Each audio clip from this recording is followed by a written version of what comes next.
Hello, this is Harvey Knight. I'm Mary. I give a conservative perspective about the world around me. So, social media links, along with email, Substack, will be provided for you. And ratings are greatly important, and feedback is important. So, it would be very, very appreciative, and I appreciate all the feedback on all these platforms that I'm on. And I'm looking to grow to wherever you enjoy your podcast, I'm on that. So audio platforms, I'm on Audible, Amazon Music, Spotify for podcasters, Overcast, Pocket Cast, Pandora, Google Podcasts, and I'm pushing out to where, as I stated, I'm on all the podcast platforms. So this episode is about folk music in England. So I'm going to do this differently. I'm going to give my thoughts, start out, and then go in depth and talk about the history and everything else with folk music of England, Britain, the UK, And then I'm going to, on Wednesday and on Friday, break down artists that are of highlight of folk music from England. All right, so let's set sail and dive in.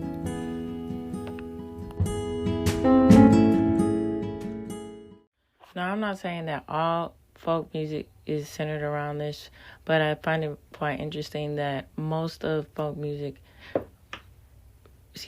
from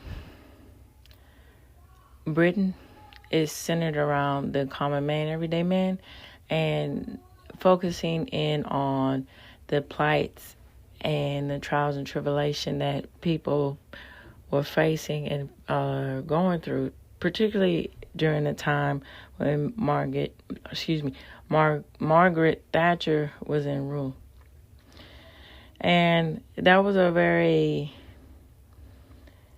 pivotal time for Britain. And I'm going to go into more depth about this and everything else with the different songs. It was a really pivotal time for people because it was so much chaos and destruction and so much unjust things were going on as the British Parliament was going on. The monarchy and the Parliament and all of these things.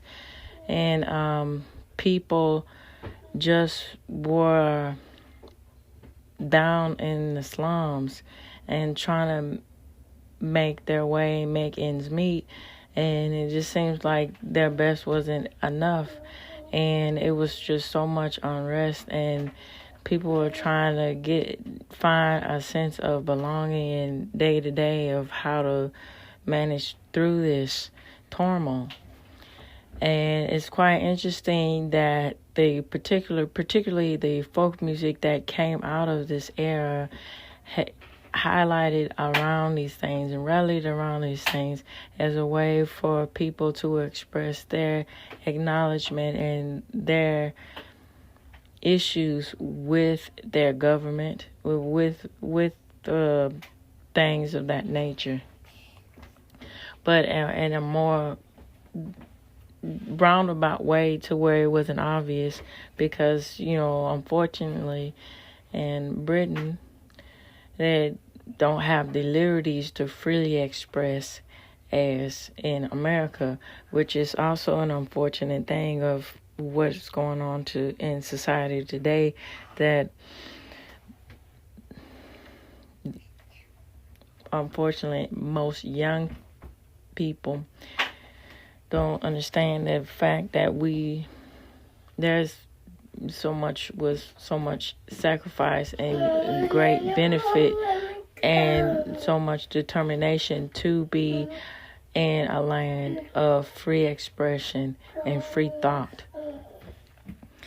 And I think it's important to understand that. And so all these different aspects back to the UK with, yes ma'am, yes baby girl, all these different aspects were going on, and it's just very, it's very humbling, and it's yes baby, okay sweetheart. And it makes you sit back and think about the people who were standing their ground and deciding to speak out against these things when it wasn't. Yes, baby, hold on. Who did it go to? It goes to the sweeper, okay? I'll put it up, okay? And when popular in facing persecution for speaking your liberties. And so I think it's beholding to take a look at these things and examine them and go into depth and talk about them. All right, so here we go. England's multicultural status has at last begun to express itself in music. The blurring of the edges regarding what is to be regarded as English music has periodically encouraged a whole range of musicians to access the roots and discover music that goes way beyond the usual stereotypes. Cecily Sharp's days. Cecily Sharp is undoubtedly one of the most important figures to consider in talking about any English folk music. Born 1854, he spent his days as an avid collector of folk songs from the countryside. Much of English traditional music owes its existence today to his great mission of recording and preservation. He published many books of sheet music and discussion of the role folk music should play in society. He was a staunch believer in the idea that all children should be taught about folk in schools. There are, however, a few ethnical misnomers which can be identified in his work. Often representing an idealized romantic view of the countryside and rural life, he glossed over the hardships of impoverished rural life that was faced by many of those who he recorded. He also often changed the lyrics of songs he recorded and transcribed so as to make them more palatable for a wealthier audience who did not want to be faced with lyrics about hardships, tolls, and sex. And I think that it's a good notion to have the tradition to embody that into the schools and to youth and to understand where they come from, because I think that if you know where you come from and you have an appreciation where you come from, and to see all aspects of where you come from, you have a good foresight of where you're going. And then the whole thing with knowing your audience too and adjusting is a good thing too. And it's nice to know these things. So, world tradition. Let's go on to that.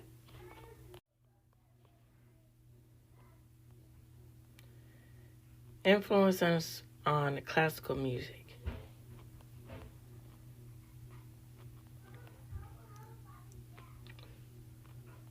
Okay, well, let's go to the world tradition. The music was Sharp and his contemporaries were so intent on collecting was, however, more than a museum piece to be preserved. It was and still is living tradition. An example of this can be found in Moore's dancing, a dance form at the heart of the cliched English imagery. For all of its apparent absurdity, the dance is amazingly popular. And there is something heartwarming about watching the dancers waving their bells, hankies, and sticks as they reenact the ancient fertility ritual, as well as the more jolly, formal rural tradition are the many work songs and songs about daily life that were written by rural people as a form of personal and collective expressions and identity, and the many millions of jigs, reels, danced, and played at informal gatherings. All right, influence on classical music. Many classical composers, such as Britton Holst and Butterworth, were influenced by rural music of their country, and it is used in their work in a post-war attempt to forge a style of classical music that was purely English. Perhaps the most successful of these composers was Ralph Vaughan Williams, whose folk influence music is astonishingly beautiful and enjoys immense popularity. And I'll go into depth about this and on Friday. So, folk club revival. The folk music was and is still, although to a lesser extent, always performed in the most simple forms at local pubs and clubs across the country. The heyday of the English folk club revival movement, however, was undoubtedly in the 60s and the 70s. And this goes along with the Thatcher era, as I was mentioning earlier in my thoughts. When fueled by the protest era, folk clubs acquired social relevance and an unlikely sense of alternative tenderness. Artists such as June Tabor and Ralph McTell rose, to prominence with their singer-songwriter form of social commentary.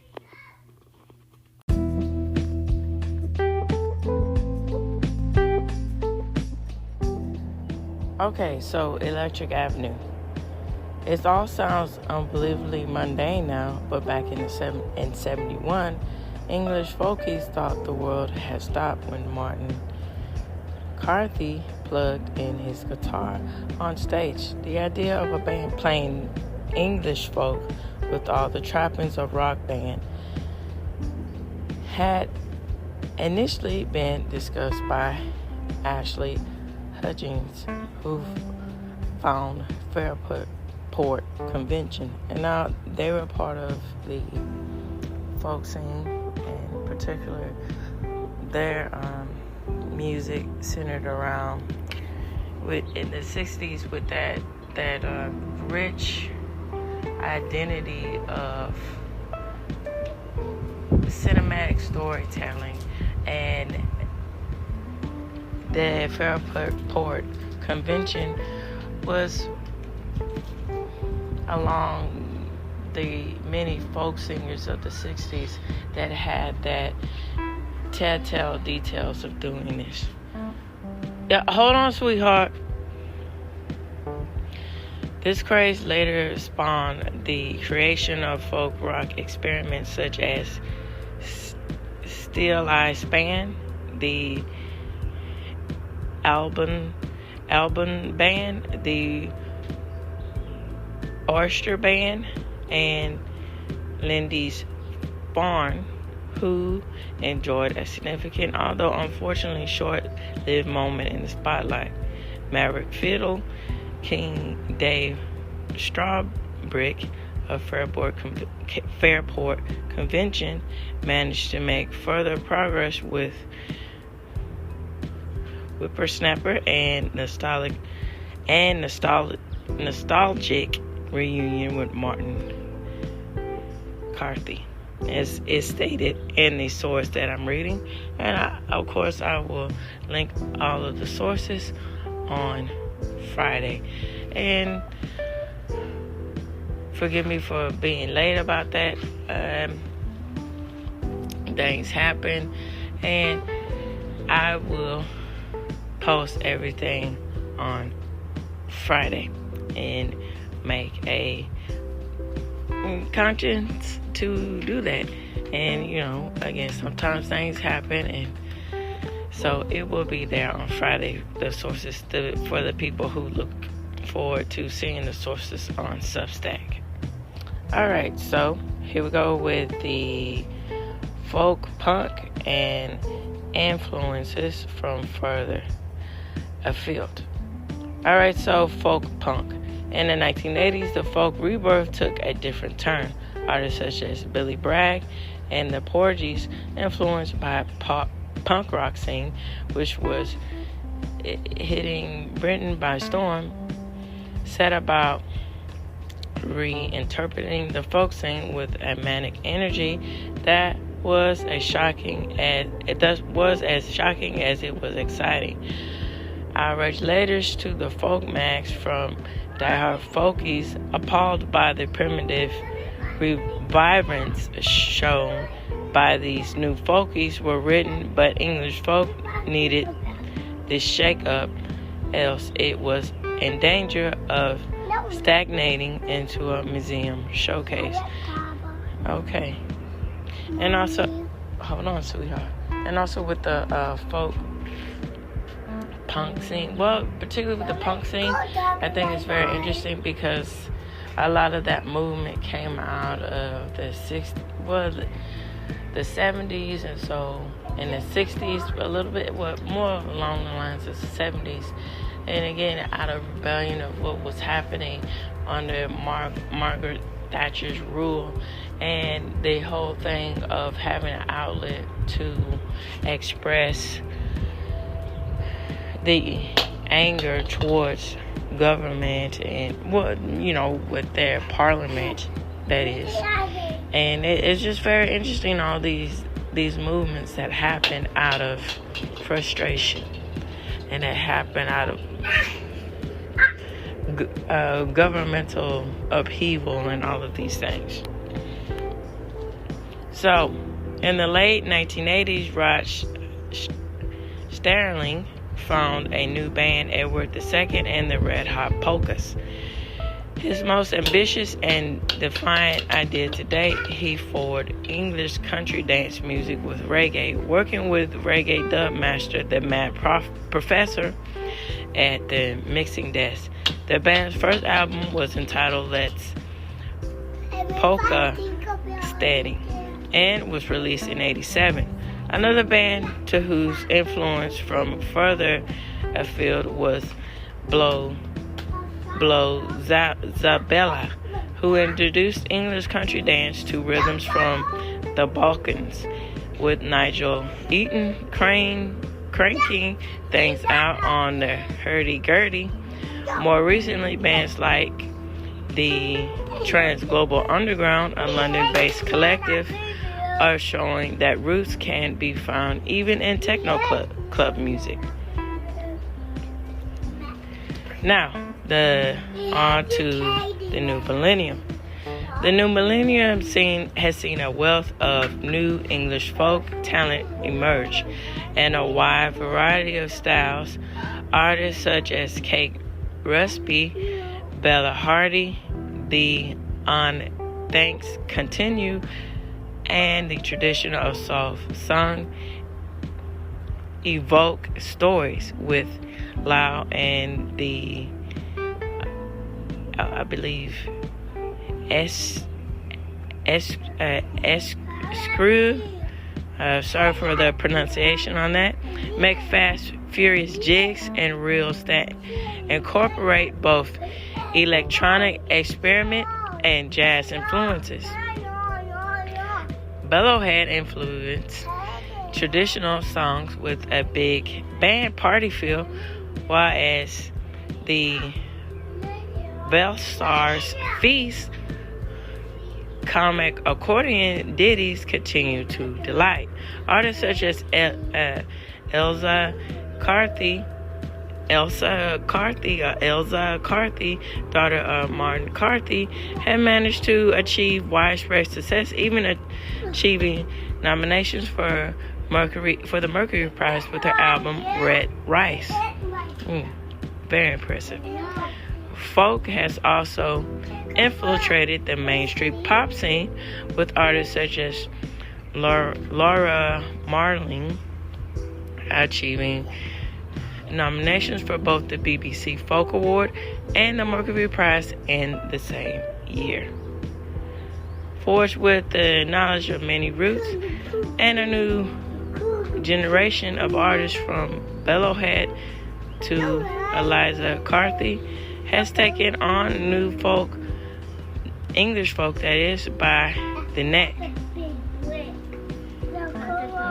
And I'm going to end on this, that all these traditions being carried on into the new millennium, and the outstretch and the support of it says a lot to how staying steep in your traditions and wanting to carry on those traditions and give it new light and give it new merit and an ever-changing present. Hush, babies. Hush, okay? Let me finish up. And an ever-changing presence in society.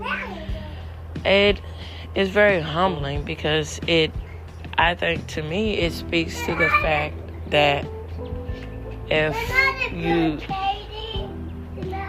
stay steep in your traditions, it's sort of an anchor to hold you down and to be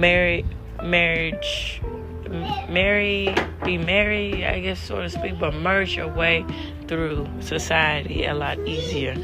Now that goes to say with all the notions of the issues that it happens and that as an American that I hear and with all the, as far as the liberal rights, as far as freedom of expressions that aren't really there, it aren't as free as you could be when you're in America. And that's something to say when artists band together and trying to speak on and give a different outlet in different aspects of their culture for other societies to understand and to see. That's something to think about and reflect on.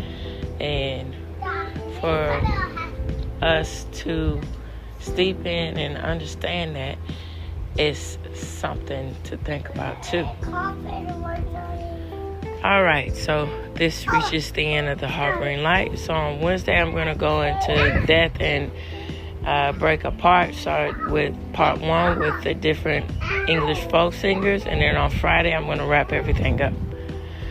Tune in, turn up, and as Vitamin C says, put a smile on your face and make the world a better place. All right. Y'all want to say goodbye? Yeah. Say bye. Bye-bye. Okay. Bye-bye for now. But bye-bye. Goodbye. All right. Goodbye. Mommy, I need help.